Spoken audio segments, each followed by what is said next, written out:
সতেজ টিভি সুন্দরের জয়গানে আপনাকে স্বাগত।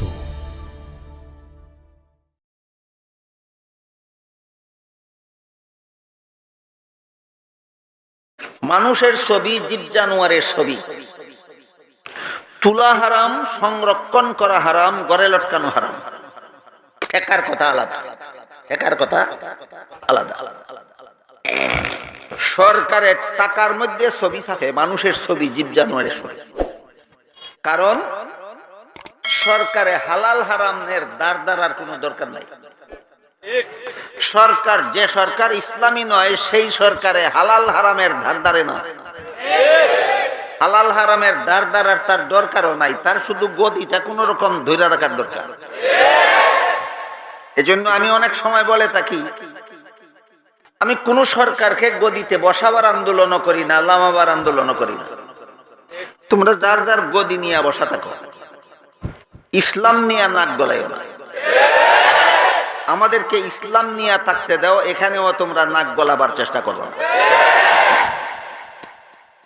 সরকার যেহেতু হালাল হারামের ধার ধারে না, এই জন্য সরকারের টাকার মধ্যে হারাম ছবি ছাপে। মুসলমানদের জন্য ছবি ছাপাও হারাম, যত্নে রাখাও হারাম, যত্নে রাখাও হারাম, ঘরে লটকানো হারাম।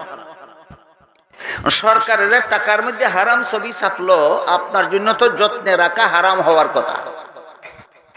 তাই আপনি যদি এই ছবির কারণে টাকাকে অযত্নে রাস্তায় ফেলে রাখেন, তাহলে পরের দিন সকালে এই টাকাগুলি আরো পাবেন। তাহলে বাধ্য হয়ে এই হারাম ছবি বিশিষ্ট টাকা আপনার যত্ন করতে হয়। এটা কি শখে, সাদে, আউশে, বিলাসিতা, না ঠেকা বসত? ঠেকার কথা আলাদা, ঠেকার সাথে কোনো প্রশ্ন নাই। ঠেকা ছাড়া সর্বাবস্থায় মানুষের এবং জীব জানোয়ারের ছবি তোলা হারাম, ছবি গড় লটকানো হারাম, ছবি সযত্নে রাখা হারাম। কজন মুসলমানের পকেটের মোবাইলে হারাম ছবি নাই? কজন মৌলবীর মোবাইলে হারাম ছবি নাই? এই সমস্ত মৌলবীরার বুকে এই সমস্ত হারামের বিরুদ্ধে ওয়াজ করার মতো কোনো সাহস নাই। যে মৌলবীর নিজের মোবাইলে রিংটোন বাজনা বাজে, যে মৌলবীর নিজের মোবাইলে হারাম ছবি সংরক্ষণ করে রাখে, তার বুকে বল নাই এর বিরুদ্ধে ওয়াজ করার। এই জন্য এইসব ওয়াজ আর হয় না। কারণ কোন মৌলবী ওয়াজ করবে? তার নিজের পকেটও তো আছে। কথা বুঝতে পারতেছেন? এই সমস্ত হারামকে এই সমাজের মুসলমানে আর হারামই মনে করে না, মৌলবীরাই হারাম মনে করে না, মুসলমানে কি মনে করে? এই ধরনের যত হারাম সমাজে চালু আছে, এর মধ্যে একটা গান, একটা বাজনা, একটা ছবি, মানুষ পশুর ছবি। রাসূল করিম সাল্লাল্লাহু আলাইহি ওয়াসাল্লাম বাজার থেকে ময়ূরের ছবি ছাপা একটা চাদর কিনেছিলেন। সেই চাদরটা ঘরে লটকাইয়া রাখছিলেন। পরের দিন জিবরিল ফেরেশতা ওহী নিয়ে আসলেন, আজকের থেকে মুসলমানদের জন্য ছবি হারাম। জিবরিল অন্যদিন ওহী নিয়ে নবীর ঘরে প্রবেশ করেন, আজকে ওহী নিয়ে আসলেন নবীর ঘরের বাইরে দাঁড়িয়ে রইলেন। নবী জিজ্ঞেস করেন, ও জিবরিল, ওহী নিয়ে যতদিন আসো আমার ঘরের ভিতরে আমার কাছে আসো, আজকে বাইরে দাঁড়িয়ে রইলে কেন? জিবরিল বলে, আজকে যেই ওহী নিয়ে এসেছি সেইটা হইল, আজকের থেকে কিয়ামত পর্যন্ত সমস্ত মুসলমানদের জন্য মানুষ পশুর ছবি ব্যবহার হারাম। এসে দেখি আপনার ঘরের ভিতরে ময়ূরের ছবি লটকানো। এইরকম ছবি যার ঘরে থাকবে কিয়ামত পর্যন্ত কোন রহমতের ফেরেশতা প্রবেশ করবে না, আমিও প্রবেশ করব না।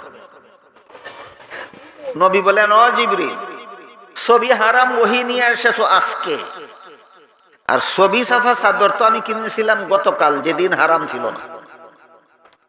হারাম ঘোষণা হওয়ার পরে নবী হারাম ছবি ছাপা চাদর কিনেছিলেন, হারাম ঘোষণার আগের দিন। নবী বলেন, আমি গতকাল চাদর কিনেছি, গতকাল তো হারাম ছিল না, আজকে যে তুমি হারাম ওহী নিয়ে আসছো, আমার চাদরটা কি করবো? এটা তো পয়সার কিনা চাদর। বুঝেন না? জিবরিল বাইরে দাঁড়িয়ে বলেন, চাদরটা এমন ভাবে ছিঁড়ে টুকরা টুকরা করুন যেন প্রত্যেকটা ছবির মাথা যায় এক টুকরায় আর শরীর যায় আর এক টুকরায়। জিবরিলের কথা মতো নবী তাই করলেন। এই চাদরের মধ্যে যতগুলি ময়ূরের ছবি ছিল সবগুলি ছবি এমন ভাবে ছিঁড়ে টুকরা টুকরা করলেন, ছবির কেল্লা গেল এক টুকরায়, শরীর গেল আরেক টুকরায়। তারপর জিবরিল ফিরিস্তা মুহাম্মদুর রাসূলুল্লাহর ঘরে প্রবেশ করে। নবীর ঘরে ছবি থাকলে যদি জিবরিলের মতো ফিরিস্তা প্রবেশ করে না, কোন নবাবের ঘর ছবি লটকানো থাকলে রহমতের ফিরিস্তা প্রবেশ করবে? চিন্তা করে দেখুন তো। মুসলমান বদামল দেখি বদামল মনে করে। এই হইল মুসলমানদের অবস্থা।